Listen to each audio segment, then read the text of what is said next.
Hi hello and welcome to Anamika story one.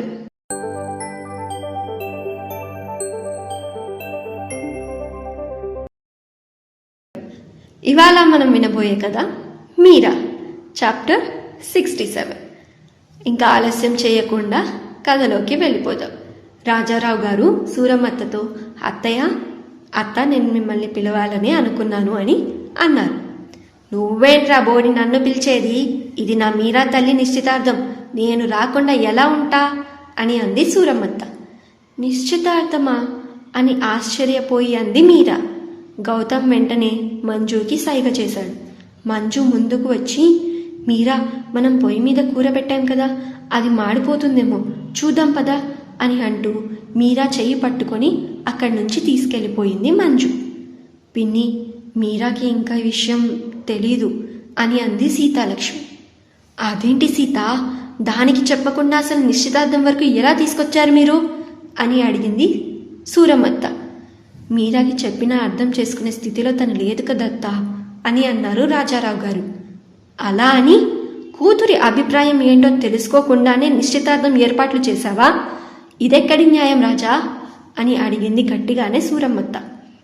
ఇల్లరికానికి ఒప్పుకున్నారత్తా, ఇలాంటి మంచి సంబంధం ఇంకా ఎక్కడ దొరుకుతుంది చెప్పు అని అన్నారు రాజారావు గారు.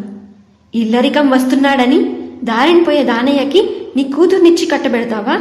అసలు వాడు ఎవడు, ఏం చేస్తుంటాడు, ఆడి పుట్టిపురోతాలు ఏంటి తెలుసుకున్నావా? ఆడపిల్లని ఇస్తున్నాంరా, మన జాగ్రత్తల్లో మనం ఉండాలి అని అంది సూరమ్మత్త. పక్క ఊరి పూజారి గారే ఈ సంబంధం తీసుకొచ్చారత్తా అని అన్నారు రాజారావు గారు. నేను అడుగుతుందేంటి, నువ్వు చెప్తుందేంటి అని కోపంగా అడిగింది సూరమ్మత్త. వాళ్ళు మంచివాళ్ళత్తా అని అన్నారు రాజారావు గారు. అవునా, దేవుడి దగ్గర నుంచి రాసుకొచ్చారా వాళ్ళు మంచోళ్ళని? అరే ఇప్పుడు నీకు ఎలా చెప్పాలరా, మనుషులు బయట ఎలా కనిపిస్తారో లోపల అలా ఉండరు, అది మనం తెలుసుకోవాలి. మన మీరా పరిస్థితి ఏంటో తెలిసి కూడా నువ్వు అటు 7 తరాలు ఇటు 7 తరాలు చూడకుండా వాళ్ళతో అసలు నిశ్చితార్థం ఎలా ఒప్పుకున్నావు అని అడిగింది సూరమ్మత్త. వాళ్ళు నిజంగానే మంచి వాళ్ళత్త, నేను చూసా కదా, చక్రి కూడా వాళ్ళ గురించి చుట్టుపక్కల అడిగాడంట, మంచి వాళ్ళని చెప్పారు అని అన్నారు రాజారావు గారు. ఇంట్లో తెలియని గుట్టులు చాలా ఉంటాయి రాజా, అవి తెలుసుకోవాలి. కూతుర్ని ఇచ్చేటప్పుడు వాళ్ళ ఇంట్లో పని చేసే వాళ్ళ దగ్గర నుంచి ఊరి పొలిమేరల్లో వాళ్ళకి తెలియని వాళ్ళ దగ్గర వరకు అడగాలి అని సూరమ్మత్త అంది. సూరమ్మత్త అలా అనేసరికి ఏమీ అనలేకపోయారు రాజారావు గారు. సరేలే, ఇప్పుడు నేను వచ్చేసాను కదా, వాళ్ళ వివరాలు ఇవ్వు, తెలిసిన వాళ్ళు ఎవరైనా ఉంటే కనుక్కోమని చెప్తాను అని అంది సూరమ్మత్త. సరే అత్త, చక్రి రాగానే మీకు ఈ వివరాలు ఇస్తాడు, నేను పొలం వరకు వెళ్ళొస్తాను అని చెప్పి వెళ్ళిపోయారు రాజారావు గారు. సరే అని తను గౌతమ్ వైపు చూసి, ఇదిగో అబ్బాయి, ఇవన్నీ తీసుకొని నా గదిలో పెట్టు అని అంది సూరమ్మత్త. అయ్యో పిన్ని, గౌతమ్ ఎందుకు, నేను వేరే వాళ్ళకి చెప్తానులే, రఘు ఉన్నాడు కదా, వాడు తీసుకెళ్తాడు అని అంది సీతాలక్ష్మి. ఇంత చిన్న పెట్టెను మోసేంత మాత్రాన ఏమవ్వదు, నువ్వు తీసుకొని వెళ్ళరా డింగిరి అని అంది సూరమ్మత్త. ఈవిడకి మీరాకి బాగా పోలికలున్నాయి, నాకు పేర్లు పెట్టడం తప్ప వీళ్ళిద్దరికి ఇంకేం రాదు అని మెల్లగా గొనిగాడు గౌతమ్. వినిపించిందిరా సుంట, ఇప్పుడు గనక ఇవి రూమ్లో పెట్టలేదు అనుకో ఇంకా చాలా పేర్లు పెడతా, మీ అక్క కూడా నన్ను ఎదిరించలేదు, అది మర్చిపోకు అని అంది సూరమ్మత్త. గౌతమ్ మనసులో, బామ్మో, ఈమె మాటలు వినే కన్నా ఈ పెట్టె తీసుకొని వెళ్ళడం బెటర్ అని అనుకుంటూ సూరమ్మత్త లగేజ్ని పైన రూమ్లోకి తీసుకెళ్లి పెట్టాడు గౌతమ్. ఇదిగో పిన్ని మజ్జిగ, ఎండన పడి వచ్చావు కదా, ఇది తీసుకో అని మజ్జిగ ఇచ్చేసింది సీతాలక్ష్మి. మజ్జిగ తర్వాత తాగుతానులే సీత, ఇది చెప్పు, మీరా ఇలా ఎలా?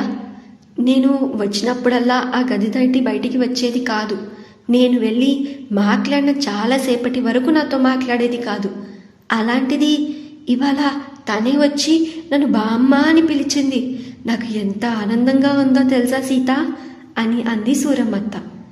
అంతా గౌతమ్ వల్లే పిన్ని, తన వల్లే మీరా ఇలా బయటికి వస్తుంది, మీరా ఇలా ఆ గదిలో నుంచి బయటికి వచ్చి 2 రోజులే అయింది పిన్ని అయినా తన మొహంలో చూడండి ఎంత కలో అని అంది సీతాలక్ష్మి.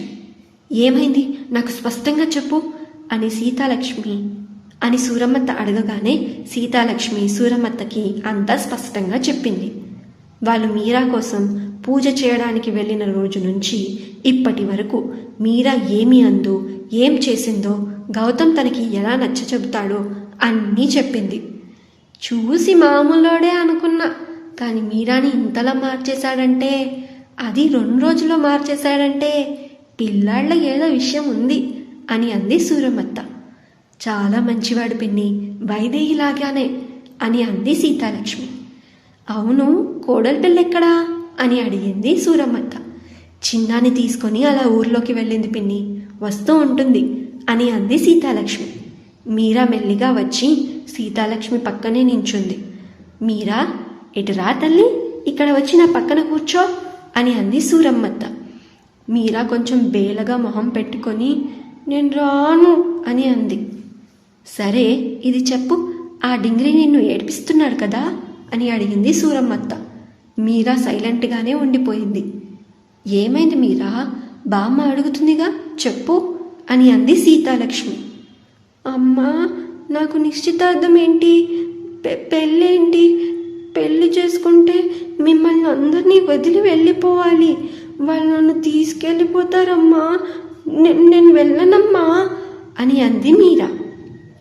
ఎవ్వరూ నిన్ను తీసుకెళ్లరు తల్లి, నువ్వు ఇక్కడే నా దగ్గరే ఉంటావు అని అంది సీతాలక్ష్మి. లేదు, నువ్వు అబద్ధం చెప్తున్నావు, మీరందరూ కలిసి నన్ను ఇంట్లో నుంచి పంపించేద్దాం అనుకుంటున్నారు కదా అని ఏడుస్తూ అంది మీరా. అలా ఎందుకు అనుకుంటున్నావు చెప్పు, నా బంగారు తల్లి, నిన్ను ఎవరైనా పంపిస్తారా? పంపిస్తే నేను ఊరుకుంటానా చెప్పు, చీల్చి చెండాడేస్తా వాళ్ళని అంటూ ముందుకు వచ్చి చెప్పింది సూరమ్మత్త. మరి మీరా పెళ్ళికి ఒప్పుకుంటుందా? అసలు తర్వాత ఏం జరగబోతుంది తెలుసుకుందాం నెక్స్ట్ అప్డేట్స్లో. వింటూనే ఉండండి మీరా, మీ అనామిక స్టోరీ వరల్డ్ ఛానల్లో మీ అనామికతో. ఈ స్టోరీ మీకు నచ్చితే ఈ వీడియోకి ఒక లైక్, అలాగే ఈ స్టోరీని మీ ఫ్రెండ్స్ అండ్ ఫ్యామిలీతో షేర్ చేయండి. అండ్ మరిన్ని అప్డేట్స్ కోసం ఈ ఛానల్ని సబ్స్క్రైబ్ చేసుకోండి, అలాగే బెల్ ఐకాన్ కూడా క్లిక్ చేసేయండి. ఈ స్టోరీని మీరు పూర్తిగా చదవాలి అనుకుంటే డిస్క్రిప్షన్లో లింక్ ఉంది, ఆ లింక్ని ప్రెస్ చేసి ఈ స్టోరీ యొక్క అన్ని ఎపిసోడ్స్ని చదివేయండి. Thank you so much for listening. Bye bye.